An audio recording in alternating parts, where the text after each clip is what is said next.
At the tender age of 5, upon acquiring my own mobile phone, I began to receive messages from unknown senders daily. The sender addressed me as Mommy. At 3 o'clock this morning, a message arrived once more. Mommy, I dreamed of you again. The attic is leaking, and my stepmother made me use a rag to soak it up, but the rag is too small. I've been scrubbing all night, and it's still wet. Mommy, I'm cold and hungry, and I miss you so much. I tilted my head, gazing out at the rain cascading down the window, and earnestly replied, Sweetheart, don't be afraid. Where are you? Mommy will bring you something delicious. 1. Who are you? The response from the other side came swiftly. I was perplexed, blinking my big eyes in confusion, then pouting my little lips. Didn't you call me Mommy? Why, then, were they now inquiring about my identity? To demonstrate my commitment as a responsible mother, I added a cute and patient emoticon smiley at the end of my message. Yet, I waited for an extended period. Eventually, I drifted off to sleep without receiving a reply from my daughter. The following morning, I rubbed my sleepy eyes and instinctively reached for my phone. On the screen, a message from my daughter awaited. You are not my mommy. My mommy passed away 5 years ago. I glanced at my round little belly, indignantly placing my hands on my hips. That's quite rude. I am 5 years old this year, lively and full of energy. After a moment, a realization dawned upon me. Surely, her mother had vanished 5 years prior. My mother had once told me that when a person disappears, they are reborn. This year, I too am 5. Perhaps I truly am her mother. When playing house, I was the most renowned gold medal mother among the children. Just as I was about to share this delightful news with her, my daughter sent me a new message. Though I do not know who you are, thank you. This is my mother's phone number from before she passed. And today is my 18th birthday. If possible, could you wish me a happy birthday? I slipped on my bunny slippers and in a sweet voice. I sent a voice message that I then converted to text. Darling, happy birthday. May you be joyful and savor delicious candies every day. Then, I pondered that every year on my birthday, I would receive gifts from my parents, so I thought my daughter might also deserve a grand birthday gift. Thus, I messaged her again. It's your birthday today. What gift would you like from your mother? I adore cute dolls and chocolates. What do you fancy? After a lengthy pause, the girl replied, Could you send me a few painkillers? I was unfamiliar with painkillers, but understood that one only takes medicine when unwell. I immediately asked, Darling, are you sick? She explained that her stepmother had locked her in the attic last night, seemingly fearing I might misconstrue the situation. She said I had stolen money, locked me in the attic, and beat me. Now, I feel immense pain and just want a painkiller. Her stepmother seemed quite wicked, much like the evil queen in Snow White. I angrily messaged my daughter, Your stepmother is truly terrible. She's a monster. Don't worry, sweetheart. My father is a dog in the zodiac, and I will have him bite your stepmother to take revenge for you. I then directly asked my daughter for her address and hurried downstairs to find Aunt Wong. Auntie, Yuen wants to find a delivery brother. After saying this, I rummaged through the medicine boxes in the cabinet, bending down with my little bottom sticking up. I didn't recognize a single colorful box of medicine.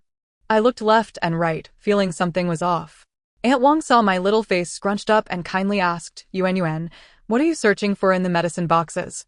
I looked up at her and asked, Auntie, which box contains the painkillers? Upon hearing my question, Aunt Wong immediately became anxious, scooping me up from the floor and gently touching my forehead and palms. What is wrong, my dear Yuen? Are you feeling unwell? I obediently shook my head. I am not unwell, but my daughter is celebrating her birthday today, and I want to send her painkillers.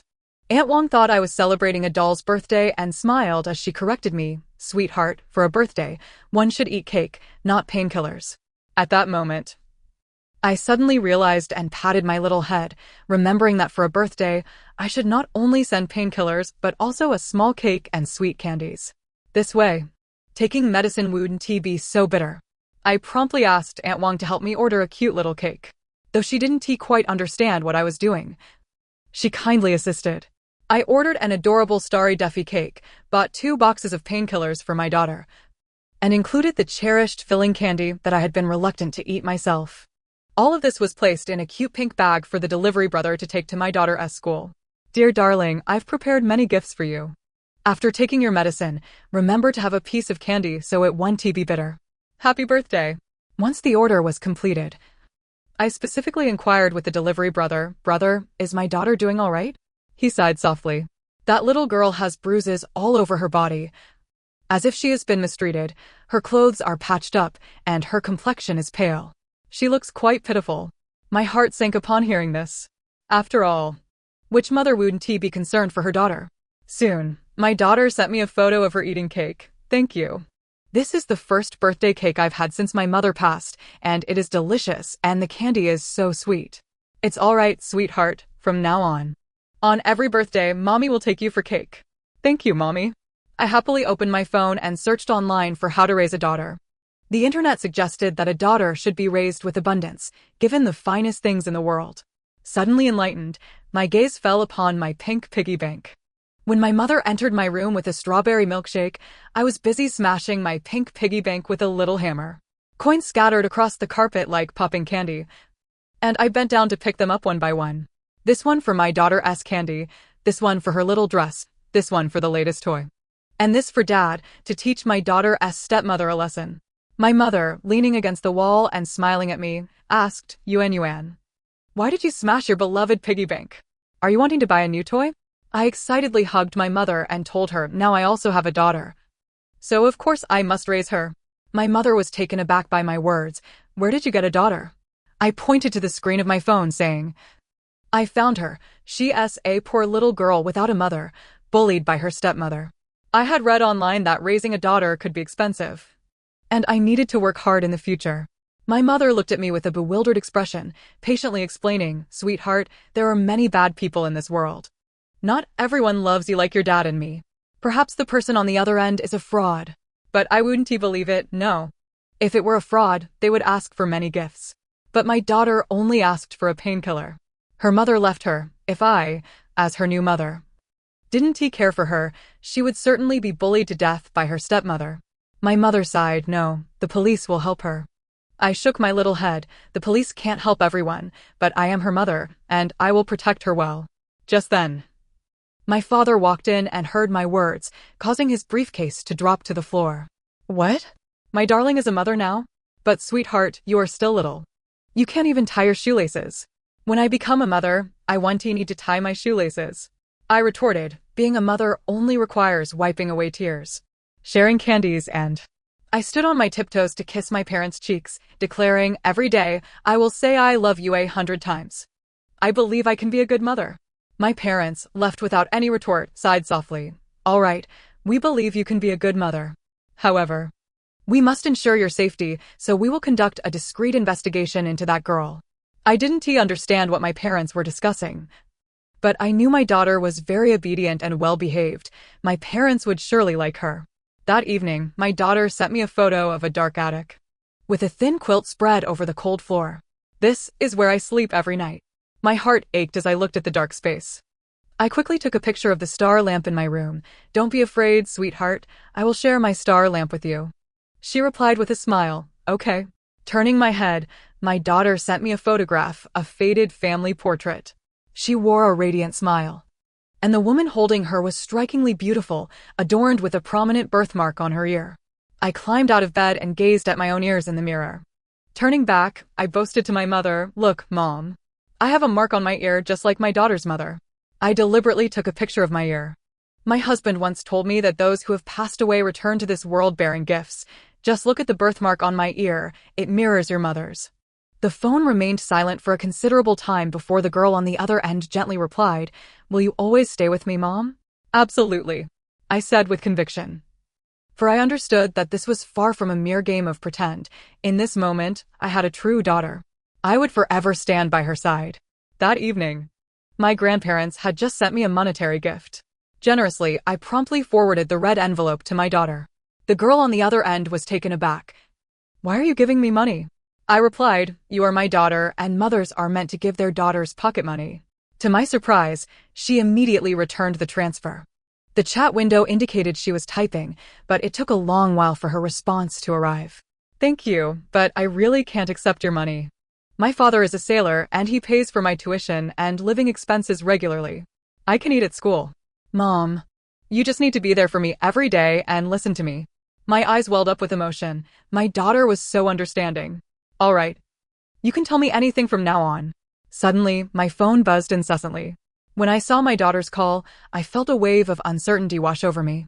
If she knew I was only 5 years old this year, would she still allow me to be her mother?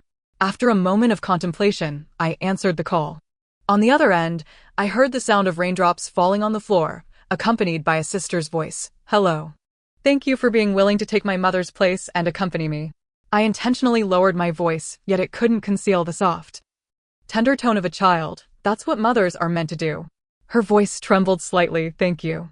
Now, besides Xiaoju, you're the only one who wants to be with me. I tilted my head in curiosity. Who is Xiaoju? She was my mother's cat.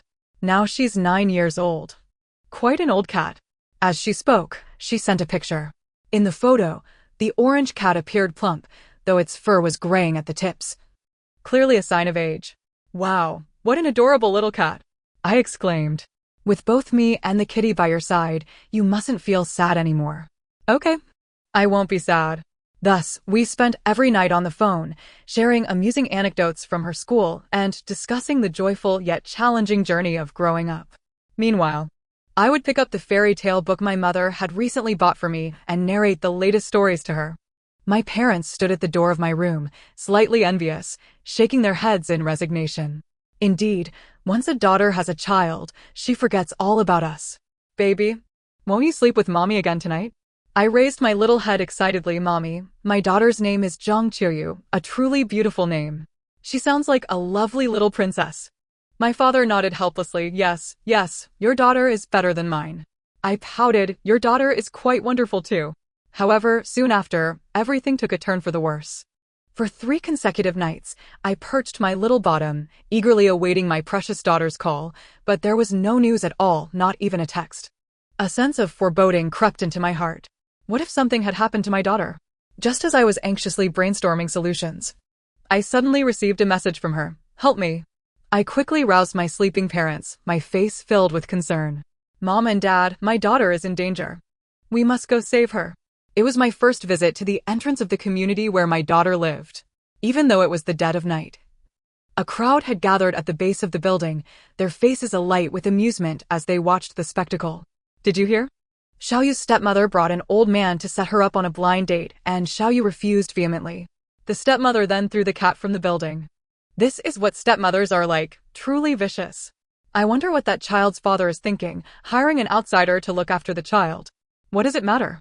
The child's father is a sailor, drifting at sea for most of the year. Who will meddle in their family affairs? In the midst of the crowd, a frail girl clutched a bleeding cat tightly. She helplessly pleaded with those around her, "Please, save my cat. I'm begging you." Her desperate cries echoed through the hallway. Yet no one paid her any heed. A sharp-faced woman stepped forward, coldly regarding the weeping girl. I told you to behave. It's just a worthless cat. Is it really worth this fuss?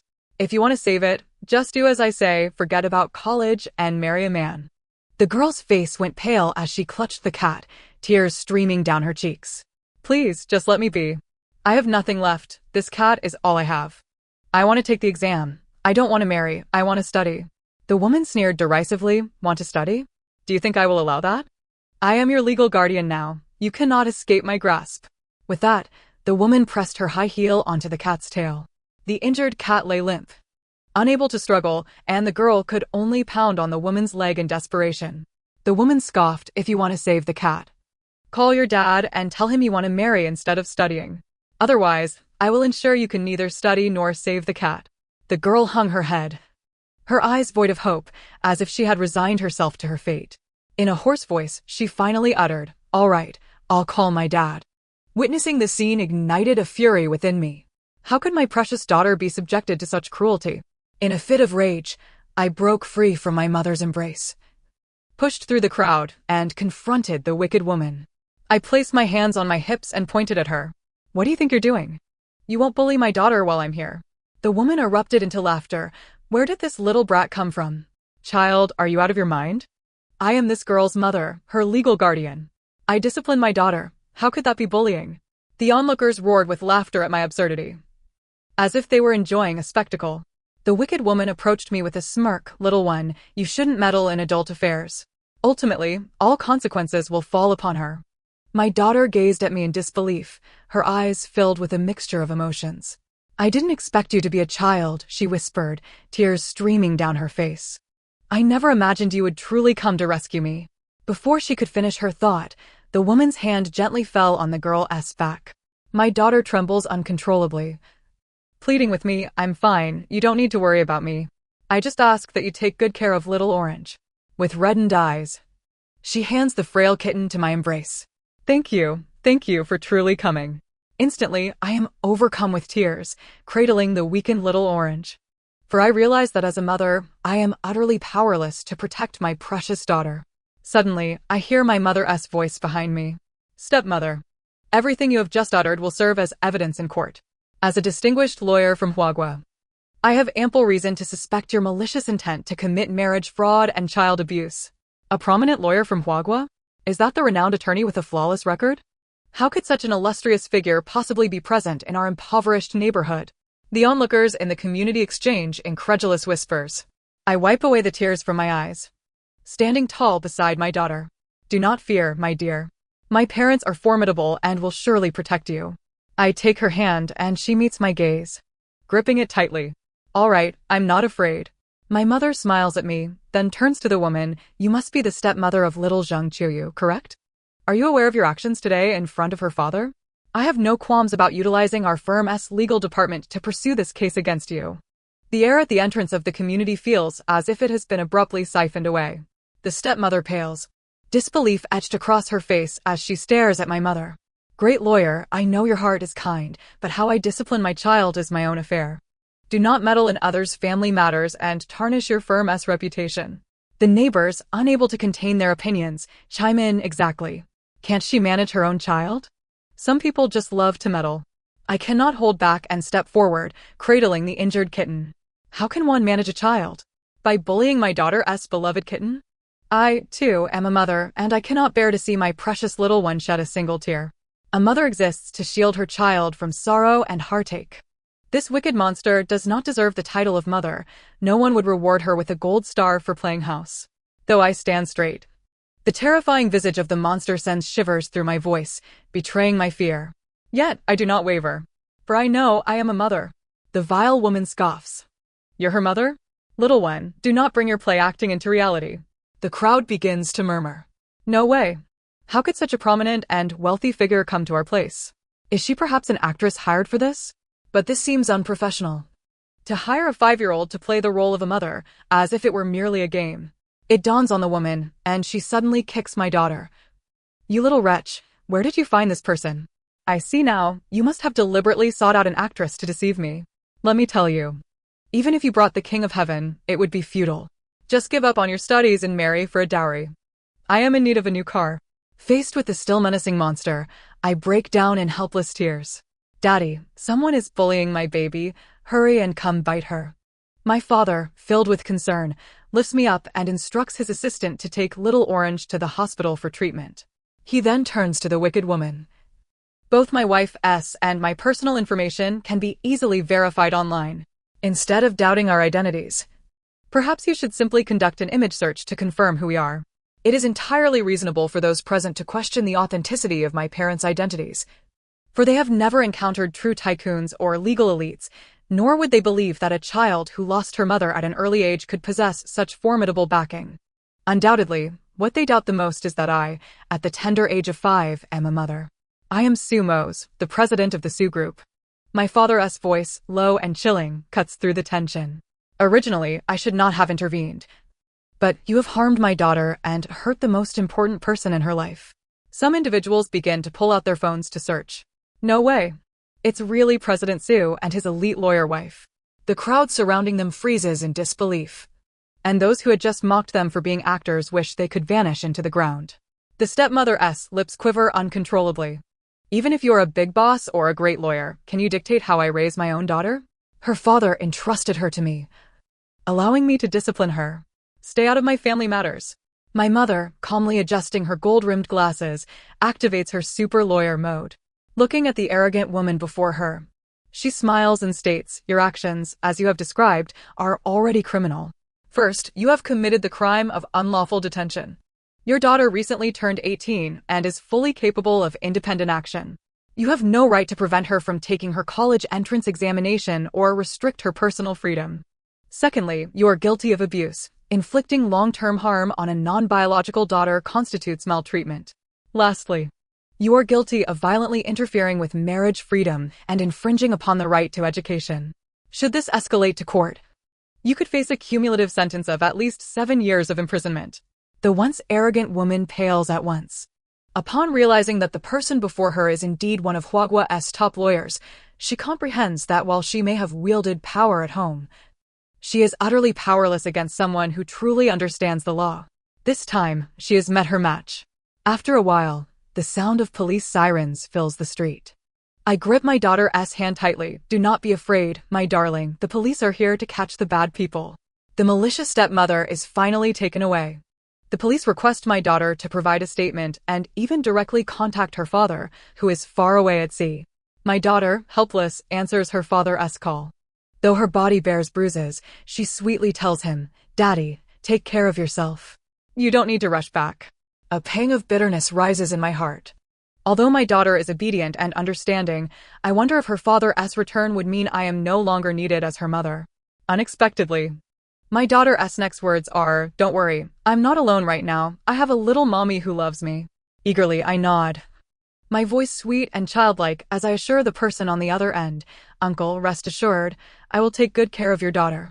Upon learning of his daughter's ordeal, her father vows to divorce and pursue legal action against the stepmother. He advises that she must prioritize her safety and take care of herself during this time. I invite my daughter to come live with me, but she gently declines. "Thank you, little mommy, for your kindness, but one day you must learn to strive and live independently." My daughter is truly capable in the time that follows. She takes excellent care of herself, diligently studying every day, even working part-time at the school cafeteria during her spare time. I secured a position at the school cafeteria, where the kind aunt announced that my meals would be complimentary from now on. How delightful. This means I can save money to buy canned food for little Orange and sweets for you. Oh, my heart feels a pang of bittersweet emotion. My daughter, in her first endeavor to earn money, is already thinking of me and little Orange. What a considerate child she is. Although I yearn to savor the candy she wishes to buy for me, I resolutely shook my head. "Mama, I checked online. And there will be many occasions where you'll need money in the future. You should save it for yourself. When difficulties arise, you can use your savings to buy sweets." She always agrees verbally, yet she continues to sneak a few candies into her pockets whenever we meet, slipping them into my hands. Sigh. Such a stubborn little darling. For the sake of my adorable child, even though I am currently undergoing teething, I devour those few candies with delight. However, as time passed, my daughter's visits became increasingly infrequent as she seemed to be consumed by busyness. Whenever I sent her messages, her replies were notably delayed. At night, she would stay up particularly late. I sat before my phone, clutching my little pig plushie, feeling disheartened.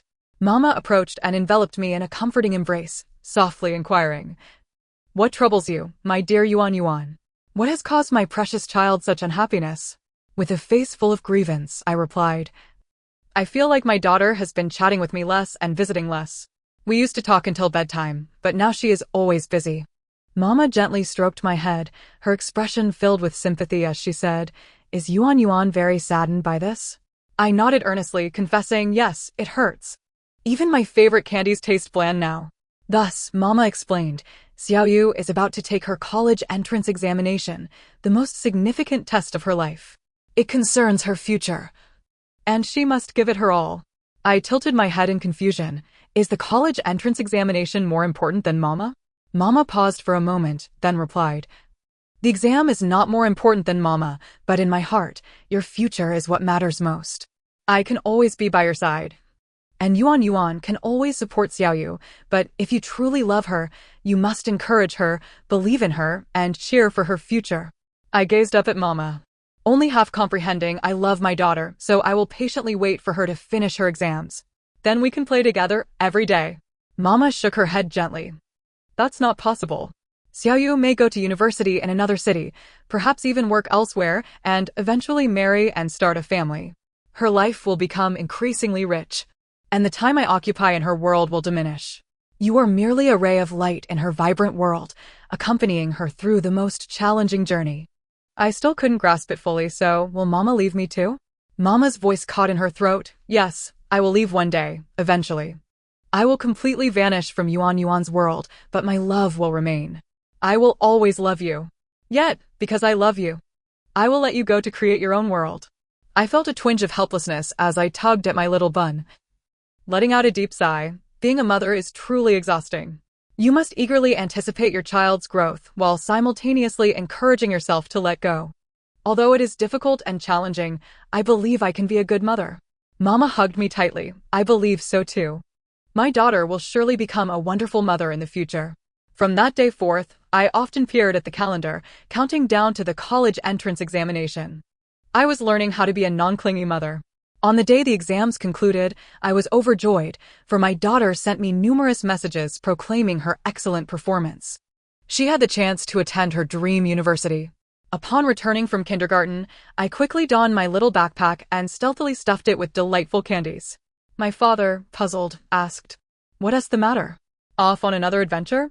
I beamed a wide smile. My daughter did exceptionally well on her exams. I want her to have the tastiest candies in the world. My parents retrieved a small gift box from the drawer. This is a graduation gift we prepared for Xiaoyu. You can deliver our blessings to her. When I opened the box, I discovered a beautifully crafted little white dress. I nodded vigorously. I will definitely tell my daughter this is a gift from her grandparents.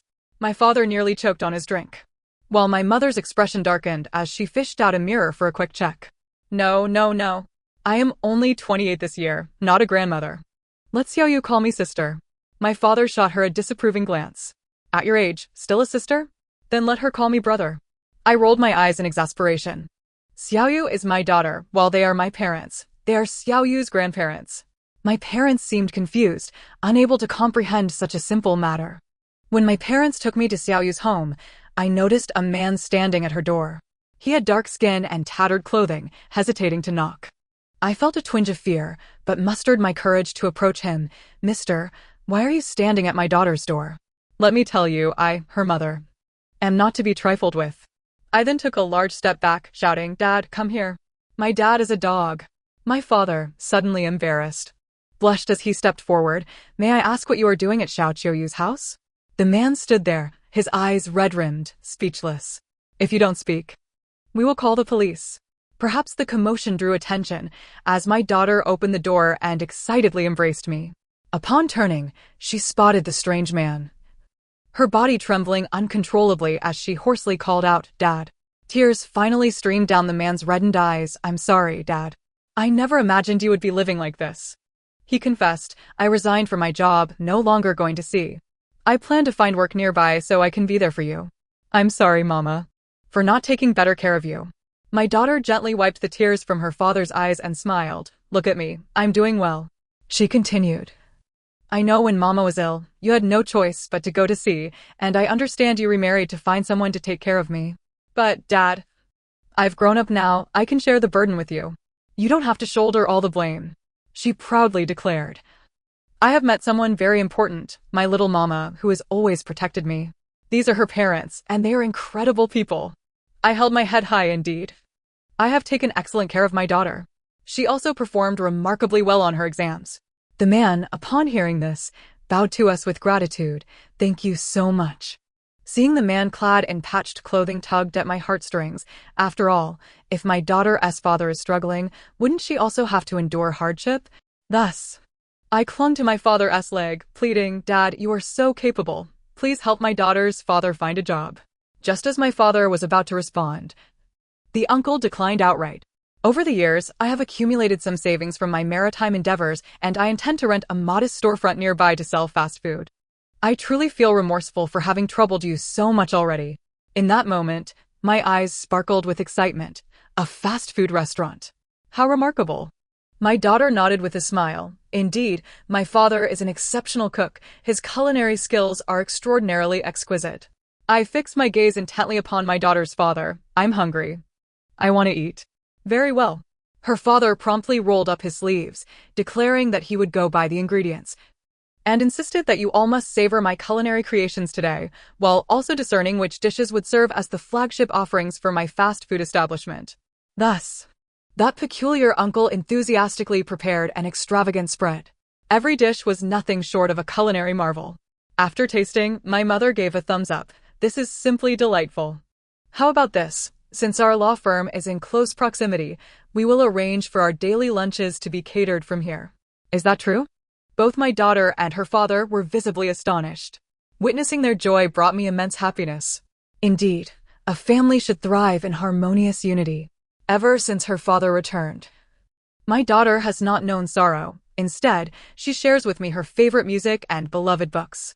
On the day she received her admission letter from Hucking University, my mother mentioned that the monstrous stepmother who had previously coerced my daughter into marriage was finally brought to court, where her marriage to my daughter's father was annulled, and she was sentenced to 7 years in prison for multiple offenses.